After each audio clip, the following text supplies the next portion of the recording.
और खबर है बीजापुर से, जहां पर 2 आईडी बम बरामद हो चुके हैं। आपको बता दें, मदेड़ इलाके से 2 आईडी बम बरामद हुए हैं। सोमनपल्ली बंदेवाड़ा से 10 किलो वजनी 2 बम बताए जा रहे हैं, जिन्हें सुरक्षा बलों ने बरामद कर लिया है।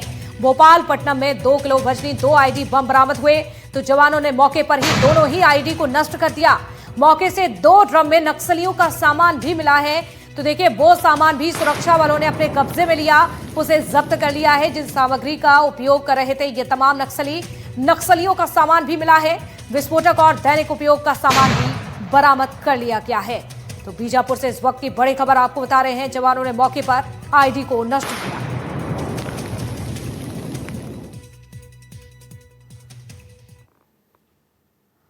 और छत्तीसगढ़ में बीजेपी का कांग्रेस पर पोस्टर वॉर। भूपेश बघेल चरणदास महंत पर तंज कसा है बीजेपी ने।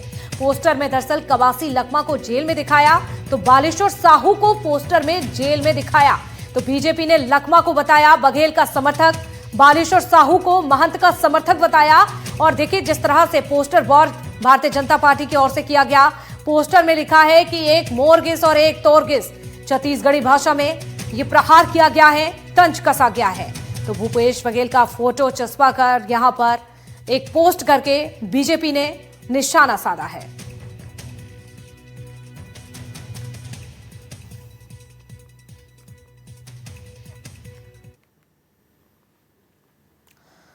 तो कांग्रेस पर बीजेपी के पोस्टर वॉर को लेकर कांग्रेस प्रवक्ता धनंजय सिंह ठाकुर ने बीजेपी पर निशाना साधा है। तो वहीं बीजेपी प्रवक्ता केएस चौहान ने भी कांग्रेस पर पलटवार किया है। सुनिए जरा। भाजपा के पास शायद सरकार की कोई उपलब्धि नाम की चीज नहीं है जिसका वो बखान कर सके, जिसको लेकर वो अपनी पीठ थपथपा सके। ऐसे में भाजपा अपनी आदत के अनुसार फर्जी और मनगढ़ंत आरोप लगाकर, कार्टून बनाकर कांग्रेस नेताओं का चरित्र हनन का प्रयास करती है। पूरे देश में ही देखा जा रहा है और जनता भी इस बात को समझ रही है। तो काम न धाम जिस सरकार के पास हो, उसके पास चरित्र हनन करने के अलावा क्या बचता है। तो ये जो कार्टून है, ये भाजपा की जो चरित्र है उसका पर्दाफाश कर रही है। इस सरकार में हर वर्ग की नाराजगी है और विपक्ष आवाज उठा रहे हैं। ये कार्टून बना ले, मनगढ़ंत आरोप लगा ले, इससे भाजपा का चरित्र साफ नहीं होगा। अपराध एक और सख्त कार्रवाई। भारतीय जनता पार्टी के लिए जीरो टॉलरेंस सिर्फ एक नारा नहीं, बल्कि काम करने का तरीका है। ये पिछली सरकारों की जैसे नहीं है जो फाइलें बंद कर दिया करते थे। हम तो फाइलें खोलते हैं और अपराधी को बंद करते हैं। ये पिछली सरकार जो कांग्रेस की सरकार थी, वो पार्टी या सरकार नहीं चला रही थी, वो तो गिरोह चला रही थी। अपने अपने लोगों को लेके अपने अपने लोगों को छूट दी जाती थी कि वो घोटाले करें। तभी तो इतने सारे घोटाले हुए। कोला घोटाला हुआ, शराब घोटाला हुआ, महादेव ऐप घोटाला हुआ, डीएमएफ घोटाला हुआ, सीएसजी पीएससी घोटाला हुआ, गोबर घोटाला हुआ, धान घोटाला हुआ और चावल घोटाला हुआ, शक्कर घोटाला हुआ, यहां तक कि कोविड सेंटर घोटाला हुआ। तो जो जिसने अपराध किया है वो अंदर जाएगा। वो कानून अपने हिसाब से चलेगा, क्योंकि देश कानून के हिसाब से चलता है, संविधान के हिसाब से चलता है। छत्तीसगढ़ के सराफा बाजारों में बुर्का और नकाब पहनकर दुकानों में प्रवेश पर प्रतिबंध लगाने का निर्णय लिया गया है। यह फैसला छत्तीसगढ़ सराफा एसोसिएशन की आपातकालीन बैठक में हुआ है।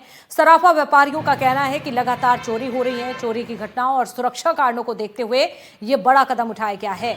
देखिए, और इस बैठक में कई बड़े फैसले लिए गए हैं। चोरी की घटनाएं जो लगातार बढ़ रही हैं, चोरी की घटनाओं को लेकर यह फैसला हुआ। और खबर है बलौदाबाजार से, जहां पर आगजनी के मामले में अमित बघेल पर कार्रवाई। अमित बघेल को प्रोडक्शन वारंट जारी हुआ। रायपुर से बलौदाबाजार लाए गए अमित बघेल। आगजनी और हिंसा के मामले में कोर्ट में पेशी हुई है। तो इस वक्त की बड़ी खबर आपको बता रहे हैं, रायपुर से बलौदाबाजार लाए गए हैं अमित बघेल। आगजनी और हिंसा के मामले में कोर्ट में पेश हुए। जिस तरह से उनके ऊपर ये गंभीर आरोप लगे थे, जो बलौदाबाजार में घटना सामने आई थी, जो हिंसा हुई थी, सरकारी दफ्तरों में जिस तरह से आग लगा दी गई थी, जो जनहानि सामने आई थी, उसको लेकर अब कोर्ट में पेशी हुई है। तो आगजनी और हिंसा के मामले में कोर्ट में पेश हुए हैं अमित बघेल। तो रायपुर से बलौदा बाजार लाए गए हैं अमित बघेल। इस वक्त की ये बड़ी खबर आपको बता रहे हैं। आगजनी के मामले में अमित बघेल पर कार्रवाई की जा रही है। 10 जून 2024 को जो बलौदा बाजार डिस्ट्रिक्ट में जो हिंसा हुई थी उसमें 13 से अधिक FIR दर्ज हैं। उसमें अपराध क्रमांक 378 में जो है आज अमित बघेल छत्तीसगढ़ जोहार पार्टी इनकी संलिप्तता पाए जाने साक्ष्यों के आधार पे आज गिरफ्तारी की गई है और 2 दिन का पुलिस रिमांड लिया गया है और उसमें अग्रिम प्रक्रिया जारी है। खबरों में आगे बढ़ते हैं, बात करते हैं कोरबा की, जहां पर सड़क हादसा हुआ है। सड़क हादसे में 2 की मौत हो गई है। अनियंत्रित होकर खाई में गिरी है कार और खाई में गिरने से कार में अचानक से आग लग गई। आग में झुलसने से दोनों की मौत हो गई है। मोरगा चौकी क्षेत्र का यह मामला है, जांच फिलहाल की जा रही है। तो अचानक से कार गिर जाती है खाई में और जिसके बाद कार में आग लग जाती है। कोरबा की यह घटना आपको दिखा रहे हैं। सड़क हादसा हुआ और इसी हादसे में 2 लोगों की जान चली गई। 2 की मौत हुई है। कोरबा की घटना है, अनियंत्रित होकर खाई में कार जा गिरी जिसके बाद आग लग गई।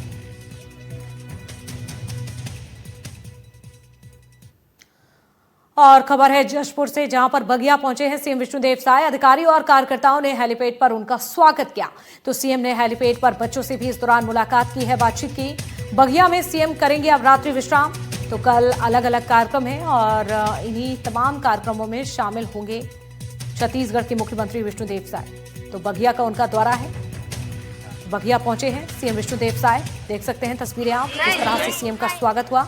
इस दौरान उन्होंने बच्चों से भी मुलाकात की है, बच्चों से भी बातचीत की है। और कल छत्तीसगढ़ के मुख्यमंत्री के अलग अलग कार्यक्रम हैं और इन्हीं तमाम कार्यक्रमों में शिरकत करेंगे। फिलहाल ये तस्वीरें आपको दिखा रहे हैं जब तमाम बच्चे इंतजार कर रहे थे मुख्यमंत्री का, उनसे बातचीत करते हुए। छुट्टी है? नहीं, स्कूल था। कितने गुरुजी? 4 हैं। अच्छी पढ़ाई होती है बढ़िया? हाँ। भोजन में मिलता है बढ़िया? हाँ। हैं? हाँ। क्या क्या मिलता है?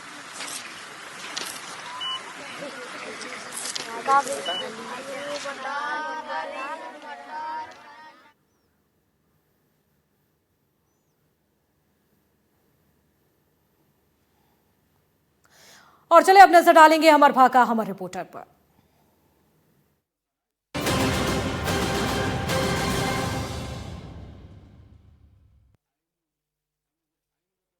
कांकेर जिला में धर्मांतरण लेके लगातार मामला सामने आ जाते। यही बीच धर्मांतरण के एक मामला किरगाबाटी से सामने आए हैं।